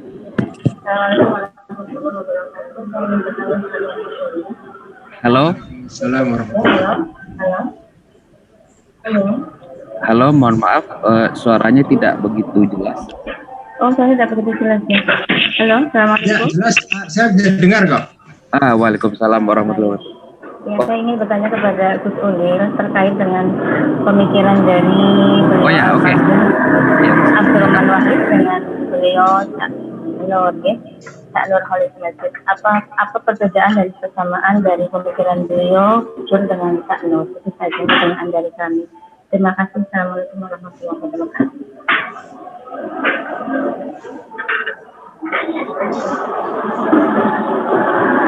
Oke, terima kasih, ini pertanyaan yang bagus sekali dari Cilacap ya, dan terima kasih, ini keren sekali nih diskusi kita, pesertanya dari Cilacap, dari berbagai tempat ini, sesuatu yang tidak mungkin terjadi kalau nggak ada pandemi. Kalau nggak ada pandemi kan diskusi kita mungkin diselenggarakan di Jakarta dan yang datang di Jakarta saja. Ini karena diskusinya ada pandemi jadi jadi ini luar biasa ya. Ini kok pandemi itu kan ini sedikit sebelum saya menjawab. Halo Mas, ini moderatornya mana ini? Moderatornya hilang. Halo ya? Mas, ya mohon maaf saya barusan yang terlambat. Kalau silakan Mas lanjutkan ya. Ya, sebelum saya jawab tadi dari Mbak So tadi yang dari Cilacap itu, saya ingin menarik perhatian teman-teman ya. Ini kan pandemi ini itu kan memaksa kita untuk social distancing, untuk mengambil jarak, jangan deket-deket dengan orang, bahkan kerja pun harus dari rumah. Tapi di segi yang lain juga malah memperpendek jarak. Lah kok malah setelah pandemi ini kita diskusi malah bisa lintas daerah, bahkan lintas negara. Jadi di satu via ada social distancing, tetapi juga ada social connecting itu. Ada pertemuan-pertemuan sosial. Jadi kalau nggak ada pandemi begini kan diskusi seperti ini oleh obor paling di Jakarta yang datang ya orang-orang di sekitar Jakarta aja. Tapi justru karena ada pandemi, justru malah diskusi bisa diselenggarakan lintas daerah, mempertemukan orang-orang yang secara geografis saling berjauhan. Makanya memang pandemi ini musibah, tapi juga di balik ini ada hikmah, ada pelajaran, ada manfaat juga. Jadi kita nggak bisa menolak loh, ada berkah di dalam pandemi ini yang dicurahkan oleh Allah justru melalui musibah kepada kita, yaitu kita sekarang diskusi itu melalui Zoom ini, itu justru mempertemukan orang peserta-peserta dari berbagai tempat, ya asal punya kuota aja. Pokoknya asal punya kuota, sekarang bisa ikut diskusi. Ini bagi saya tuh luar biasa ya Allah ini. Jadi oke lah, kita sedih karena ada musibah ini, karena banyak kiai-kiai kita yang kabundut ya, wafat, ya sedih juga saya ya. Terakhir kemarin Kiai Nur Iskandar As-Siddiqiyah wafat, ya Allah. Kemudian sebelumnya Kiai Hanif Pondok Futuhiyah Meranggen, Kiai Torekoh yang luar biasa meninggal. Ada sekitar 209 kiai sekarang yang meninggal di era COVID ini, ya Allah. Tapi ya di samping cerita sedih ini ada cerita yang menggembirakan, yaitu kita bisa, ada orang Cilacap bisa ikut diskusi seperti ini. Ada ini dari mana saja ini? Cilacap, ada macam-macam ini kan pasti kan. Mana? Dari mana? Kalimantan juga ada. Wah, di Kalimantan. Mana? Ponorogo. Ponorogo, ya Allah. Ini dasar sekali ini. Ini nikmat loh, ya. Jangan dianggap ini sesuatu yang biasa saja. Jangan taken for granted. Sragen. Wah, ini Mas Iksanuddin Sragen. Dasar loh ini. Lampung, Mas Fajri Habibi, Lampung. Madura, Cimahi, Solo. Wah, dasar betul ini. Purba, Mas Gofir, ada Mas Gofir ini, ada Blitar. Wah, Blitar baru dapat bupati baru ini yang keren sekali. Sidoarjo, Rembang, wah daerah saya ini. Malang, Lumajang, ya Allah Gusti banyak banget ya. Lampung, Mas Pur Cahyo, dasar deh. Ada Amerika Serikat, Mbak Nadia, ya Allah, Mbak Nadia Majid, terima kasih ikut nyimak.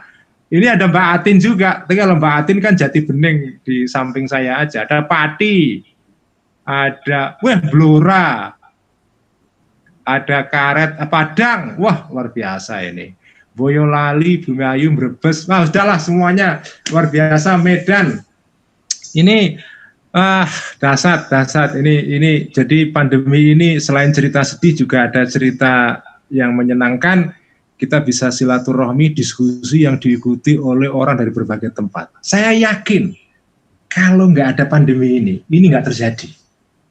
Yakin saya. Kalau nggak ada pandemi ini, diskusi diskusi itu terbatas. Ilmu itu terlokalisasi. Begitu ada pandemi ini, sekarang ilmu itu bisa melintasi batas-batas ini. Ini bagi saya luar biasa ini. Ya Allah, ini nikmat yang dan semoga setelah pandemi nanti berlalu ya, ini kita pertahankan. Sehingga saya ini pertanyaan penutup ya Mas ya? Ya. Penutup ya, karena penutup saya ingin catatan begini. Saya ingin cerita pada teman-teman ini sebelum jawab Mbak yang dari Cilacap tadi itu, Mbak siapa tadi itu. Saya begini. Saya itu sekarang pekerjaan saya, kalau saya live itu saya sekarang itu mengambil kayak ngaji atau kuliah ya dengan kiai-kiai dan dosen-dosen dan guru besar dari berbagai negara. Dan saya niati ngaji, tapi secara online. Jadi saya sendiri ngaji online, tapi saya sendiri juga belajar secara online. Ada beberapa kitab yang saya pengen mempelajari dengan mendalam, yang sekarang itu kebetulan ada kiai yang ngaji kitab itu dari awal sampai akhir, direkam sampai pengajiannya itu ada 300 seri ya. Itu saya ikuti setiap hari. Saya ngaji kitab itu saya sediakan waktu setiap hari ya 15 menit, 20 menit, yang nggak bisa lama-lama karena saya juga punya kerjaan yang lain. Kadang kalau lagi waktu cukup ya sejam saya ngaji, saya duduk, saya bawa kitab, saya simak kitabnya, saya ngaji. Guru saya itu ada yang dari Iran, ada yang dari Syria, ada dari Irak, ada dari Saudi, ada dari Mesir, ada dari Amerika, ada dari Eropa, Inggris. Jadi saya seperti kuliah lagi secara online. Ada yang melalui YouTube, ada yang melalui kuliah, yang melalui ini semua rekaman ya. Jadi ini pelajaran yang sudah mereka berikan mungkin bertahun-tahun yang lalu, tapi saya ikuti sekarang, saya ngaji kembali. Dan itu sekarang bisa itu. Asal kita punya niat ya. Jadi sekarang itu belajar itu, makanya pandemi ini itu kalau disikapi dengan sikap yang positif ya, itu ada hikmah yang melaluinya Allah itu memberi kita nikmat. Memberi kita nikmat. Salah satunya nikmat yang saya rasakan, sekarang saya bisa belajar lagi, ngaji lagi sebagai santri, seperti di pondok dulu, ngaji kitab lagi. Dengan kiai-kiai dari berbagai negara. Dari berbagai negara, saya belajar ilmu hadis, saya belajar ilmu al-hikmah al-muta'aliyah, filsafat tadi itu ya. Saya belajar filsafatnya Mulla Sadra al-Asfarul Arba'ah. Ada ngajinya lengkap sampai ratusan kuliahnya itu. Saya ikuti, ya Allah, dahsyat. Jadi kalau nggak ada pandemi saya nggak ketemu ilmu ini. Jadi berkat pandemi ini Allah memberikan jalan kepada saya, dan kalau Anda mau ikut, Anda bisa belajar kembali menjadi santri, belajar banyak hal. Oke, sekarang perbedaan antara Cak Nur dengan Gus Dur itu apa?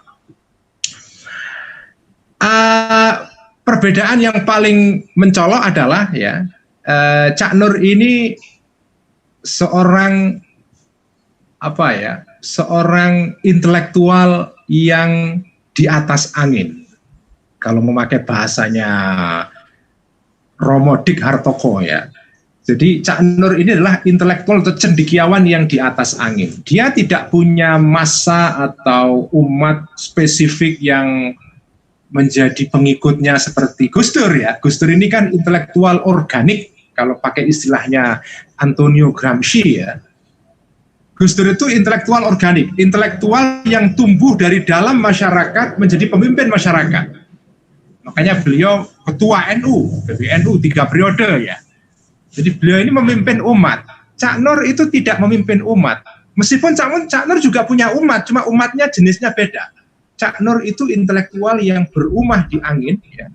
Jadi umatnya bisa datang dari segala kalangan. Cak Nur itu mengeluarkan gagasan. Makanya Cak Nur itu dikenal dengan kata-katanya yang terkenal, setiap gagasan pasti punya kaki. Itu kutipan dari Cak Nur yang saya suka sekali itu. Setiap gagasan pasti punya kaki. Artinya apa? Sampean itu berpikir nanti somehow bagaimana caranya, entah Allah cara menggerakkannya bagaimana, pikiran kamu itu pelan-pelan nanti ada yang mengikuti dan ada yang menerjemahkan itu menjadi sesuatu yang real di lapangan. Makanya kamu nggak usah khawatir sebagai pemikir itu. Pemikir itu memang tugasnya berpikir, mencari gagasan terobosan. Bagaimana gagasan itu diterjemahkan di dalam kehidupan konkret, itu pemikir tidak usah risau. Karena pemikiran yang diproduksi oleh semua pemikir itu entah bagaimana caranya nanti akan menemukan jalannya untuk mendapatkan kaki dan roda sehingga dia bisa mengubah sejarah. Itulah Cak Nur. Makanya Cak Nur itu adalah cendekiawan yang berumah di angin. Artinya beliau ini begawan yang ada di angkasa yang yang berpikir tentang sesuatu yang membawa maslahat kepada umat, tetapi beliau sendiri tidak berpikir tentang bagaimana cara menerjemahkan gagasan itu di lapangan. Nah, Gus Dur itu lain. Gus Dur ini adalah pemikir juga, cuma pemikir organik. Beliau memimpin umat, dan selain beliau berpikir, beliau juga bertugas juga atau melakukan pekerjaan yang lain, yaitu menerjemahkan gagasan ini menjadi gerakan sosial. Itulah beda Cak Nur dengan Gus Dur. Nah, beda yang lain adalah Gus Dur ini adalah seorang cendekiawan dengan minat yang luas sekali. Gus Dur itu kan minatnya macam-macam, luar biasa. Kemampuan beliau untuk mengcover berbagai bidang dan minat itu luar biasa. Beliau itu membaca ya filsafat, ya sastra, ya film, menulis kolom-kolom mengenai sepak bola, membaca politik, membaca politik Amerika termasuk. Beliau itu sangat paham sekali mengenai sejarah tokoh-tokoh para presiden Amerika dan seterusnya, itu paham sekali. Membaca sejarah, membaca wayang, beliau itu punya kesukaan yang ajaib. Jadi Gus Dur itu dulu kalau bepergian gitu kan, Gus Dur itu kan orang yang traveler. Gus Dur itu kan pengelana yang luar biasa dari satu tempat ke tempat yang lain karena mengunjungi umatnya ya. Nah, di perjalanan itu Gus Dur modalnya itu selain buku adalah mendengarkan wayang. Jadi Gus Dur itu punya koleksi kaset-kaset wayang dalang keren Jawa itu punya semua dia. Jadi Gus Dur itu sangat menguasai kisah-kisah wayang karena suka mendengarkan wayang dalam perjalanan dari satu titik ke titik yang lain. Nah, Cak Nur itu minatnya lebih spesifik, mendalam dan spesifik, yaitu terutama karena pendidikan beliau ya. Beliau meminati filsafat dan kalam ya, filsafat Islam dan kalam. Meskipun Cak Nur itu, kita tahu Cak Nur itu juga ketika di Amerika dia juga belajar ilmu politik juga. S2-nya itu kalau tidak salah dia belajar ilmu politik juga bersama seorang profesor ahli politik tentang Timur Tengah yaitu Leonard Binder ya. Jadi Cak Nur juga menguasai teori-teori politik modern ya. Makanya tulisan-tulisan Cak Nur itu di dalamnya ada sentuhan-sentuhan juga filsafat politik. Dan Cak Nur juga lihai untuk membaca fenomena politik karena punya training akademis di bidang itu juga. Tapi minat Cak Nur lebih terbatas, tapi mendalam ya. Gus Dur minatnya lebih luas karena beliau memang punya minat yang beragam. Saya kira kalau kita bicara mengenai perbedaan Cak Nur dengan Gus Dur banyak sekali, tapi intinya mereka punya kesamaan. Mereka punya kesamaan yaitu kepengin menerjemahkan Islam di Indonesia ini, Islam yang membawa kontribusi yang positif untuk membangun keindonesiaan.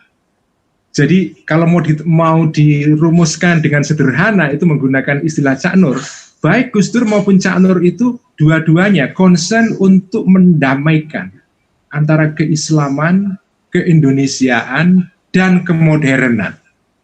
Kalau Gus Dur ditambah satu lagi, dan kepribumian. Gus Dur itu sangat concern sekali dengan Islam yang konteks lokal ya, pribumisasi Islam. Tapi Gus Dur juga concern juga dengan Islam yang modern juga. Jadi ada keislaman, keindonesiaan, kemodernan, dan kelokalan. Jadi ini 3 kata kunci kalau mau kita gabungkan ya, kesamaan antara dua tokoh ini, keislaman, kelokalan, keindonesiaan, dan kemodernan. Itu empat kata kunci untuk membaca Gus Dur dan Cak Nur yang dua-duanya disamakan dalam konteks menjadikan Islam ini sebagai kontributor yang positif untuk memajukan Indonesia menjadi Indonesia yang modern. Saya kira itu, sekian, terima kasih kepada semua teman yang sudah sabar mengikuti ocehan saya sampai detik ini, semoga bermanfaat, dan terima kasih kepada Obor yang sudah mengenalkan lagi bukunya Cak Nur ini. Saya anjurkan, ini tidak promosi lip service ya, tapi benar, saya anjurkan beli buku ini, terutama baca bagian pengantarnya. Keren abis, karena saya sudah menikmati kekerenannya ini sudah waktu di pondok dulu, waktu saya nyantri di pesantren dulu. Terima kasih Mas, semoga bermanfaat. Assalamualaikum warahmatullahi wabarakatuh. Waalaikumsalam warahmatullahi wabarakatuh. Terima kasih banyak Mas Ulil, terima kasih banyak Bapak Ibu sekalian. Saya mohon maaf bagi Bapak Ibu sekalian yang pertanyaannya tidak sempat saya bacakan. Mudah-mudahan di lain waktu bisa bertanya ke Mas Ulil atau menghasilkan pertanyaan yang lain ke Mas Ulil dan dijawab di lain kesempatan. Terima kasih buat Obor dan juga Bapak Ibu yang sudah bersetia mengikuti ini. Untuk link pembelian buku ada di kolom chat, silahkan dicek. Ada diskon 30% untuk peserta diskusi kali ini. Terima kasih Mas Ulil paparannya. Selain kita mendapatkan pengetahuan tentang buku Khazanah Intelektual Islam, kita juga mendapatkan tambahan pengetahuan dan pandangan dari Mas Ulil sendiri dan topik-topik di sekitar Khazanah Intelektual Islam. Assalamualaikum warahmatullahi wabarakatuh. Semoga kita selalu dalam kesehatan dan kebaikan. Terima kasih, pamit dulu ya Mas. Terima kasih Pak Ulil. Terima kasih Pak Ulil, terima kasih panitia.